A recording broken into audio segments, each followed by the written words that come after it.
Ça m'est arrivé après un podcast de me poser certaines questions. Pourquoi ce choix de médium? Pourquoi telle ou telle composition? Pourquoi cette lumière? Pourquoi jouer avec l'argentique et le flash pour certains projets?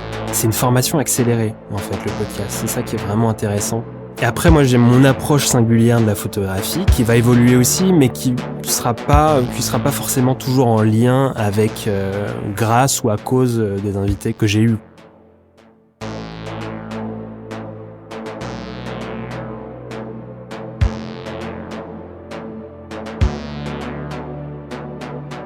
Bonjour à toutes et à tous, je suis Cécile Lombardi et vous écoutez Perspective, le podcast qui explore le médium photographique.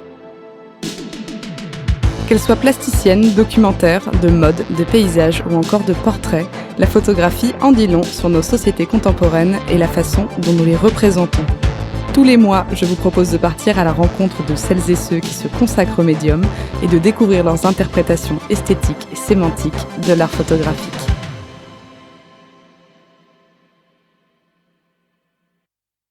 Je m'étais toujours refusée à reprendre à mon compte cette formule que les influenceurs et influenceuses sur YouTube nous disent à chaque nouvel épisode. Aujourd'hui, c'est un épisode un peu spécial, mais je m'incline parce qu'aujourd'hui, c'est vraiment un épisode spécial.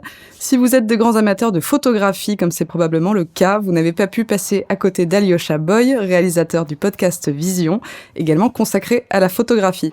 Vision part d'un défi dont je connais les difficultés, parler d'un monde visuel dans un format audio. Il compte actuellement près d'une trentaine d'épisodes, répartis en 3 rubriques différentes, table ronde, focus sur les métiers qui gravitent autour de la photographie, et interview immersive consacrée à la vision d'un ou d'une artiste. Lui-même photographe professionnel, Alyosha est un autodidacte qui a commencé la photographie en 2016. Âgé de 29 ans, ce franco-canado-italien est fasciné par les paysages urbains et les scénettes quotidiennes qui s'y déroulent. Par une approche documentaire, il photographie au gré de ses déambulations les mutations de nos villes, de Paris à Shanghai en passant par La Havane. Bonjour Alyosha. Bonjour Cécile. Beaucoup d'auditeurs connaissent déjà ta voix à travers ton podcast, mais peut-être ne connaissent-ils pas ton approche personnelle de l'art photographique. J'avais très envie de faire cette interview justement pour braquer les projecteurs sur toi et te soumettre à l'exercice que tu proposes à tes propres invités. J'ai déjà un peu brossé ton portrait en intro, mais je voudrais que tu nous racontes plus en détail ta rencontre avec le médium. Bon, ça va être une première pour moi aussi, donc c'est un peu stressant. La rencontre avec la photo. Alors, j'ai pas vraiment eu de rencontre avec la photo à proprement parler. Ça s'est fait vraiment naturellement. En gros, moi, j'ai pas fait d'école de photo, mais j'ai eu la chance, et j'ai encore la chance, d'avoir une mère qui est historienne de l'art. Donc, depuis tout petit, en fait, je vais voir des expos, je peux parcourir des livres. Quand j'étais tout petit, il y avait plein de bibliothèques autour de moi, assez bordéliques, mais où je pouvais piocher parfois certains livres et pouvoir m'inspirer de ça. Tout ça a participé à ma formation un petit peu inconsciemment, quoi. Et en termes d'études, j'ai réalisé un master en infocom pour devenir journaliste, en fait. Donc voilà, la boucle est bouclée maintenant avec le podcast. Et j'ai commencé effectivement en 2016 une activité en parallèle de photographe. Et voilà, je suis depuis quelques années dans ce monde de l'image. J'avais fait en fait pendant mes études, j'avais fait une alternance en gros pour un centre de formation photo. Et j'avais déjà commencé des entretiens, donc il y en avait 2 qui m'ont marqué. C'était avec Juan Fontcuberta et Eric Rondepierre, donc qui sont des grands artistes. Et voilà, c'était le début un petit peu de mon intérêt pour la culture photo. Donc aujourd'hui, tu travailles sur commande. Est-ce que tu peux nous en dire un peu plus sur ton activité, les marques pour lesquelles tu travailles ? Alors mon activité photo, en tant que photographe, elle est en développement, on va dire. C'est une activité qui est assez protéiforme dans le sens où je vais... Mon attrait principal, c'est la photo documentaire et la photo de rue, qui sont des projets vraiment sur le long terme. Et à côté de ça, oui, comme beaucoup de photographes, j'ai une pratique de la photo corporate et de la photo de presse aussi, un petit peu. J'ai beaucoup de clients dans l'événementiel, donc en ce moment c'est assez plat. Et voilà, c'est pas un monde que j'apprécie particulièrement, l'événementiel, mais dans lequel j'évolue pour l'instant. Donc voilà. Puis je donne des cours et des conférences aussi sur la photo à côté. Donc ton approche photo a beaucoup évolué au fil du temps. Au début, tu travaillais de la photo d'architecture de façon très symétrique, assez désincarnée dans le sens où il y avait peu de sujets humains, pour t'orienter ensuite vers une pratique de l'ordre du reportage avec des images très vivantes prises à la volée. Comment s'est faite cette évolution ? Mais je trouve ça assez intéressant de parler de ça en tant que photographe. C'est vraiment l'évolution de sa pratique depuis mes débuts.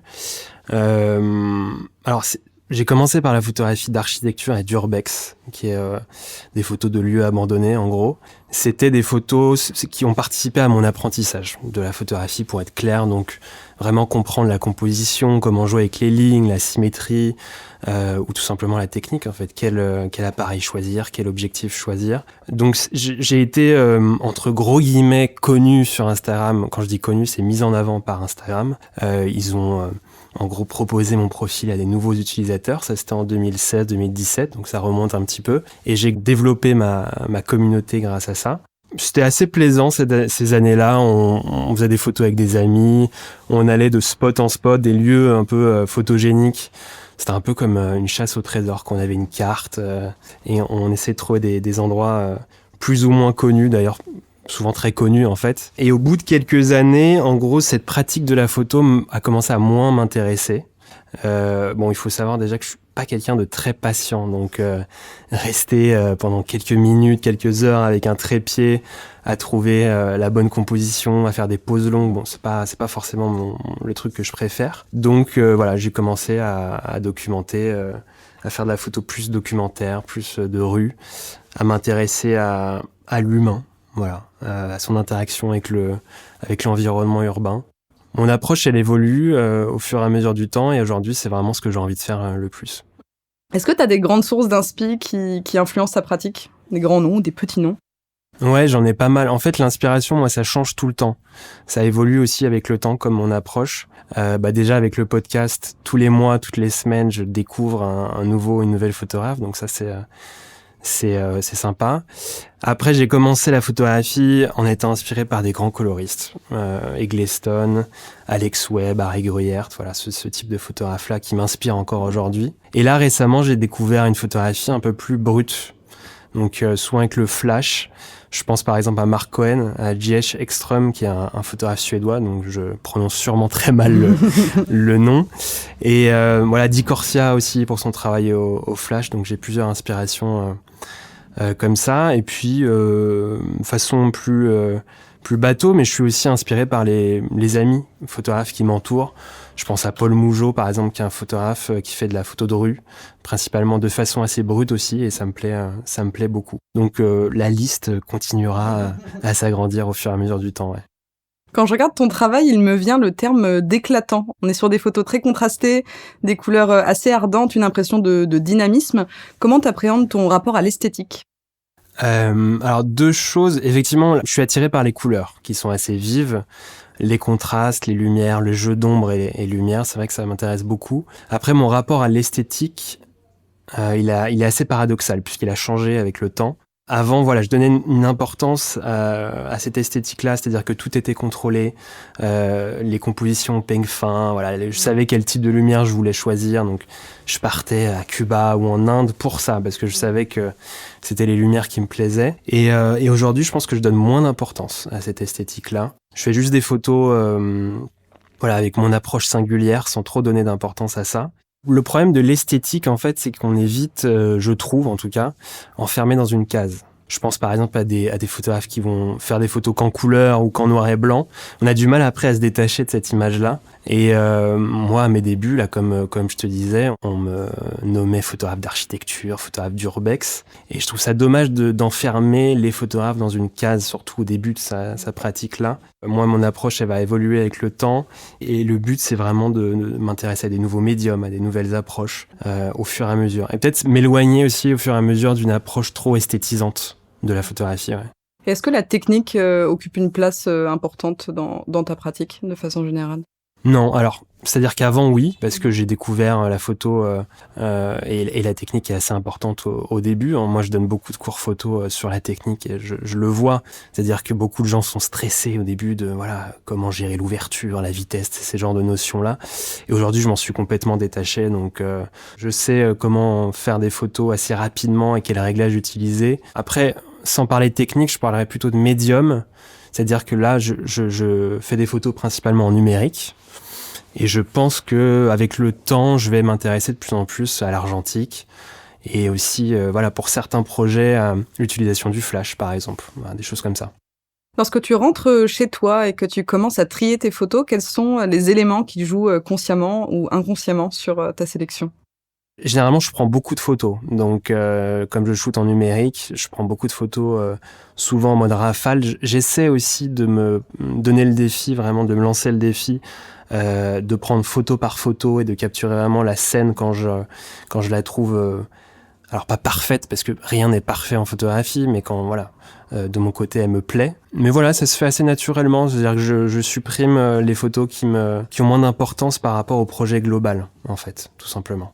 J'ai cette tendance qui est pas forcément bonne à garder beaucoup de photos, un peu trop. Et après, les photos qui me plaisent vraiment beaucoup, je les fais pour plusieurs projets, même d'ailleurs des projets que j'ai pas encore montrés. C'est-à-dire que je vais les tirer avec une qualité assez médiocre et je vais les mettre sur un mur. Voilà, j'ai les coller avec du vieux scotch et voir ce que ça donne. C'est vraiment trouver un rythme en fait en les mettant ainsi. Voilà, quelle photo match avec l'autre en fonction des lumières, des couleurs, des mouvements, voilà, des gestes. Quel serait le projet photographique de tes rêves si ton temps et tes ressources étaient illimités? Est-ce qu'il y a par exemple une ville ou une communauté particulière que tu voudrais photographier?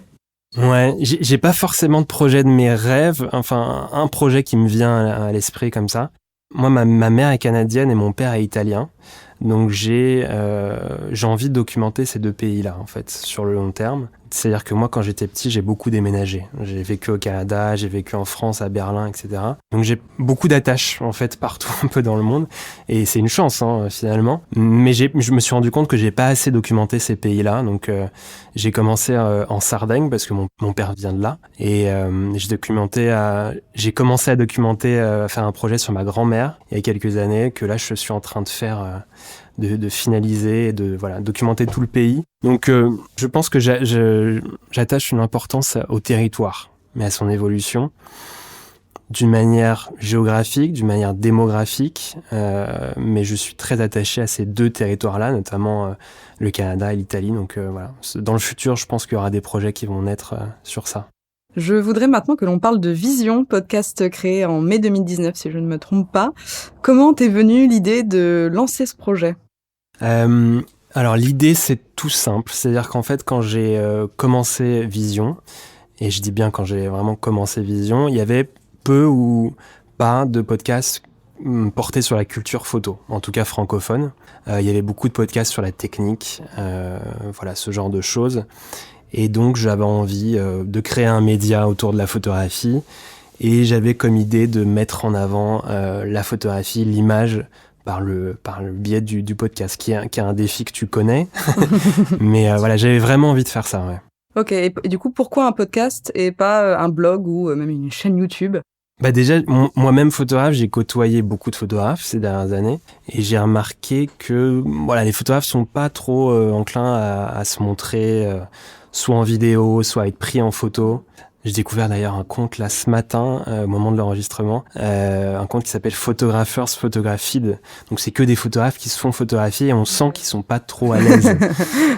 Donc voilà, je me suis dit format audio, on s'éloigne. Alors je parle vraiment du podcast, du vrai podcast entre guillemets, parce qu'il y a beaucoup de youtubeurs aujourd'hui qui vont faire des podcasts qui sont filmés. C'est, je pense, un aspect un peu commercial dans le sens où plus il y a de médiums, plus il y aura de chances d'avoir une visibilité plus grande. Mais moi, j'avais envie de parler d'images. On parle à la radio de livres, on parle à la radio de cinéma, pourquoi pas de photos, quoi, tout simplement. Puis j'aime bien m'imaginer les auditeurs, les auditrices interpréter l'image et puis le travail de chacun avec ce podcast-là.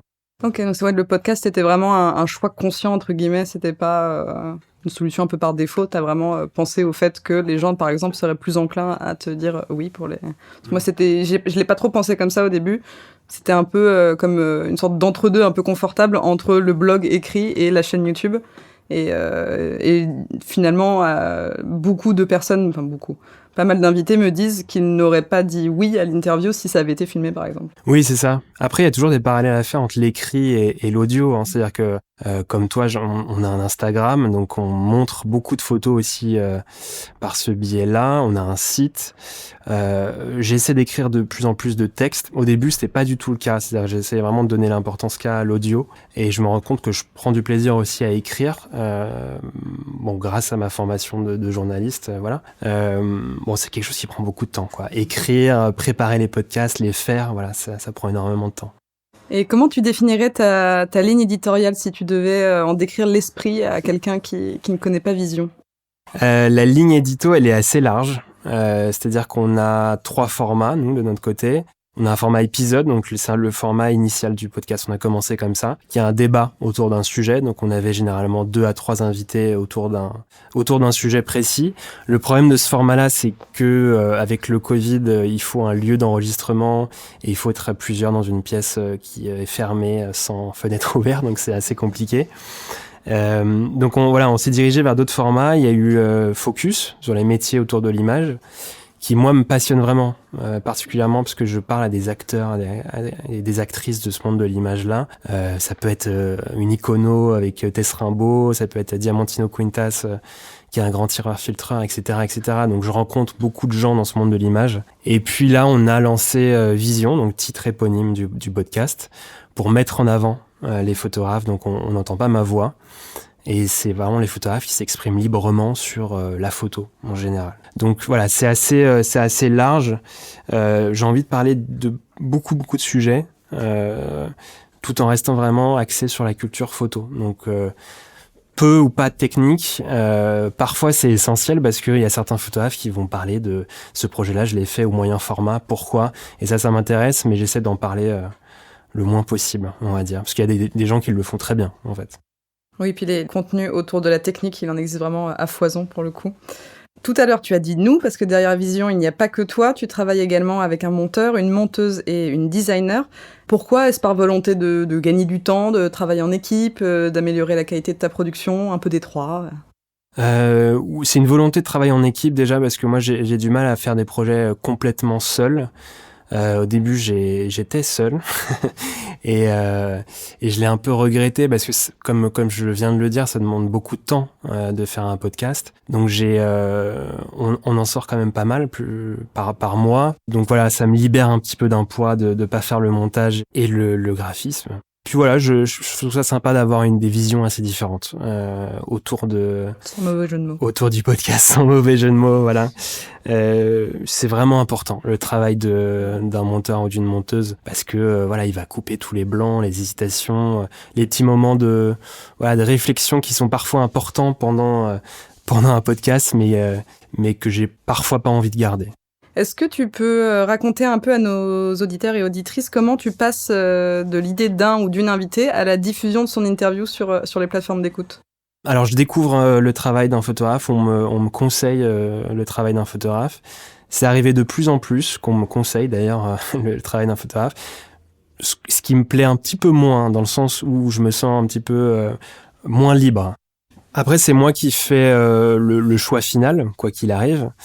Donc voilà, après il y a une préparation qui est souvent de quelques jours, voire d'une semaine parfois, où je vais vraiment m'intéresser au travail, mais en profondeur de chaque artiste que j'invite. Ça peut passer parfois par le biais d'acheter ou de se faire prêter le livre des photographes, et vraiment de creuser le travail. Et je les contacte ensuite. Puis après voilà, l'enregistrement se fait. On passe par une plateforme qui s'appelle Ocha pour ensuite diffuser le podcast sur toutes les plateformes. Et voilà, il y a un gros travail ensuite de communication qui est un peu fait dans l'ombre, mais qui est important, je pense, pour mettre le podcast en avant. Quelle leçon ton podcast t'a-t-il appris sur la sphère photo, si tu devais en retenir une ? C'est un peu la question qui fâche. C'est ça. Alors, une des leçons que je tire de Vision, en côtoyant justement ces acteurs et ces actrices de ce monde de l'image, je vais pas me faire des amis en disant ça, mais le monde de l'image, je pense de toute façon tout le monde s'en doute, c'est un monde qui est fait de relations, de courtisans, etc. Donc on voit souvent les mêmes personnes qui vont être mises en avant et qui mettent en avant. On met souvent les photographes dans une case aussi, les photographes artistes, les photographes reporters, les photographes influenceurs, etc. Et moi, j'ai créé Vision qui reste une autoproduction. Alors parfois, on a des partenaires qui sont essentiels, hein, mais ça reste une autoproduction. Et j'ai envie de m'affranchir de ce type de relation. Et j'ai envie de m'éloigner un petit peu de ces idées que je trouve un peu formatées, quoi. Me dire que demain je vais pouvoir interviewer quelqu'un qui vient des réseaux sociaux, qui vient d'Instagram, comme quelqu'un qui a une grosse réputation dans le monde de l'art, qui a beaucoup exposé. Et voilà, j'ai pas envie de classer les photographes par leur réputation. Voilà, j'essaie de donner la parole à un peu tout le monde. Alors autant il y a une très grande diversité dans les genres photographiques et les métiers qui gravitent autour, autant c'est quand même un monde très très petit. Je pense que ce serait la leçon que j'en retiendrai. Et pour exemple, on peut parler de nos 2 podcasts respectifs qui ont des invités qui se croisent très régulièrement parce que c'est pas fait exprès, mais que c'est le monde photo est quand même assez petit. C'est souvent les mêmes personnes qui se retrouvent sur le devant de la scène entre guillemets. Ouais, mais chacun a sa sensibilité, chacun a son approche, donc c'est ça qui est intéressant aussi. Quelle est l'interview qui t'a le plus marqué ? Alors, l'interview qui m'a le plus marqué, il y en a 2, je pense, pour te répondre honnêtement. Les 2 sont assez récentes. La première, ça va être Julien Mignot, qui est quand même un grand orateur. Donc, il va parler de photos de manière très passionnante, très imagée. Il y a beaucoup d'anecdotes à raconter, voilà, ce genre de choses. Ça fait du bien, en fait, de rencontrer ce genre de personnes-là. Ça motive dans sa propre pratique. Et puis dernièrement, hors photographie, pas vraiment, mais j'ai interviewé Brigitte Patient, qui est une grande journaliste radio, qui a fait Regardez voir, donc une émission à la radio, une des seules, je crois, sur la photographie pendant près de 9 ans. Et c'était super parce que déjà, elle a une voix radio qui est incroyable à écouter, même quand on fait l'enregistrement. Je l'avais contactée, elle m'avait répondu avec un message vocal où je suis Brigitte Patient, avec cette voix-là qui était incroyable, donc ça m'avait frappé. Et c'est quelqu'un qui est très sensible, très humaine, si on peut dire ça comme ça. Donc ça fait du bien aussi. Voilà, ces 2-là. Et est-ce qu'il y aurait une personne que tu rêverais d'interviewer ? Alors, pour l'instant, Vision, c'est un podcast francophone, donc en France, il y a une liste très large. J'ai pas forcément de rêve en France, ce sera plutôt à l'étranger. Je pense par exemple à Joël Meyerowitz, donc c'est en anglais. C'est pour l'instant pas près d'arriver. Toi, je sais que tu avais fait un podcast en anglais. Ah ouais. Avec un très bon accent, ce qui n'est pas mon cas pour l'instant. Mais oui, Joël Meyerowitz, j'ai vu énormément de vidéos YouTube, de masterclass, et lui aussi transpire une passion pour la photo qui me fascine. Et voilà, il va parler de photographie, de composition, de livres photos. J'ai vraiment rarement entendu une personne aussi passionnante, donc ça serait un rêve, ouais, Joël Meyerowitz. Ok, donc prochaine étape peut-être l'anglophonisation de Vision. Comment appréhendes-tu l'avenir de Vision ? Est-ce que c'est un projet que tu te vois poursuivre au cours des 3 prochaines années ? Alors moi, j'aimerais continuer à autoproduire Vision, donc tout en faisant des partenariats, mais vraiment rester assez libre dans mes choix. Qu'est-ce que je pourrais faire ? C'est déjà collaborer avec plus de festivals photo, ça j'aimerais bien. Développer les formats, développer le montage. Toujours cette question de développement, d'évolution. Et il y a une liste infinie de photographes. Comme tu dis, le monde est petit, mais très large en même temps dans la photographie, c'est assez paradoxal. Et voilà, il faut continuer à faire des partenariats, se faire aider aussi par les auditeurs, parce que c'est important. On n'en parle pas assez, mais économiquement parlant, c'est quand même un investissement de faire un podcast, en termes d'énergie, mais aussi en termes de moyens financiers. Et voilà, c'est passionnant, ça demande beaucoup d'énergie, j'ai envie de continuer. J'ai envie de continuer en parallèle de mon travail de photographe pendant quelques années. On verra où ça me mène, ouais. Lorsque je t'ai proposé cette interview, il y avait une question en particulier dont j'étais très curieuse de la réponse. Dans quelle mesure ton podcast et toutes les rencontres qu'il a engendrées ont-ils influencé ta propre pratique photographique ? Dans quelle mesure ? Ça a inconsciemment aussi influencé ma pratique photo, dans le sens où j'ai créé ce podcast pour rencontrer des photographes qui ont une approche complètement différente de la mienne. Mais aussi similaire parfois, hein, ça peut m'arriver, même si je me compare absolument à aucun photographe que j'ai invité, bien sûr. Ça m'est arrivé après un podcast de me poser certaines questions. Voilà, pourquoi ce choix de médium, pourquoi telle ou telle composition, pourquoi cette lumière, pourquoi jouer avec l'argentique et le flash pour certains projets. C'est une formation accélérée, en fait, le podcast. C'est ça qui est vraiment intéressant. Et après, moi, j'ai mon approche singulière de la photographie qui va évoluer aussi, mais qui sera pas forcément toujours en lien avec, grâce ou à cause des invités que j'ai eus. Avant cette interview, je t'ai demandé de fouiller dans tes archives pour en extraire une photo qui t'a particulièrement marqué, soit parce que tu la trouves représentative de ton travail, soit parce qu'elle porte une histoire qui te tient à cœur. Est-ce que tu peux nous en parler ? Ouais, j'ai choisi l'image que je vois devant moi là. J'ai choisi une image de Cuba qui est tirée de mon projet que j'ai récemment réintitulé Endings Can Often Be Beautiful Too. Vous voyez l'accent pas au point. C'est une photo qui est prise dans un taxi assez vétuste.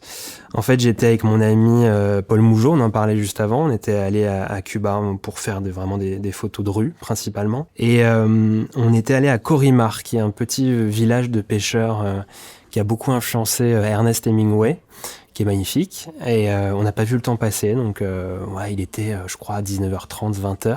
Et à ce moment-là, en fait, tout le monde s'arrête, les gens vont manger, etc. On trouvait absolument plus aucun taxi. Et après parce que on est à peu près à 1 heure de la Havane, voire plus à pied, donc c'était assez compliqué de revenir ensuite. On a trouvé ce taxi qui était pas trop motivé pour nous ramener, mais finalement on a réussi à le convaincre. Et sur le retour, il y avait ce coucher de soleil qui était complètement rose et qui a une couleur complètement rose, donc ça m'a vraiment frappé. Il y avait ce contraste avec cette lumière. Ce violet à droite de la photo. Voilà, c'est une composition que j'aime bien. On voit la tête du chauffeur à droite. Tout se complète bien et puis ça fait office de fin à mon projet. C'est un peu comme un postlude pour une pièce musicale. Voilà, donc j'ai bien aimé finir ce projet sur cette photo et en parler. Et sinon, est-ce que tu pourrais peut-être nous parler de projets à venir pour l'année 2021 ? Est-ce qu'il y a des choses sur lesquelles tu bosses en ce moment dont tu pourrais nous parler ? J'ai plusieurs projets à venir. J'ai commencé un projet, alors certains je vais pas en parler parce que je suis pas sûr qu'ils vont aboutir, mais j'ai commencé un projet l'été dernier sur les fausses plages entre guillemets autour de Paris, dans un contexte covidien, on va l'appeler comme ça, où en fait les gens pouvaient plus voyager ou moins voyager et du coup avaient moins les moyens d'aller dans des pays chauds quoi. Et il y a ces plages-là dans les banlieues de Paris qui m'ont beaucoup intéressé en tant que photographe parce qu'il y avait un mélange de plein de populations, plein de cultures différentes, plein de générations différentes. J'ai commencé ça là en 2020 et je vais continuer l'été prochain. Pour l'instant, j'ai pas assez de contenu pour le sortir, mais comme je le disais, c'est sur le long terme, donc ça va continuer. Puis après, la photo de rue, c'est le projet d'une vie. C'est-à-dire vraiment la photo de rue, c'est comme une collection en fait. C'est-à-dire que je collectionne des moments, des petits passages du temps et je les montre parfois sur Instagram, mais peu en fait.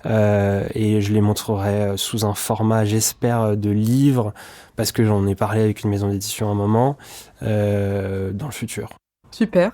Merci beaucoup, Alyosha. Merci à toi, Cécile. Merci, hyper contente d'avoir pu avoir cette discussion avec toi. Vous retrouverez le travail d'Alyosha sur la page Instagram perspectivepod.cast et la fameuse photo dont Alyosha vient de nous parler. Je vous encourage vivement à aller écouter Vision. Merci à nos auditrices et auditeurs. Il y a certainement des amateurs assidus de Vision dans l'Assemblée. J'espère que vous avez aimé pouvoir découvrir votre hôte sous un nouveau jour. N'hésitez pas à me dire ce que vous avez pensé de cet épisode, à me laisser 5 étoiles si vous passez par Apple Podcast. Rendez-vous dans 2 semaines ou peut-être 1 mois pour une nouvelle rencontre photographique. À très vite.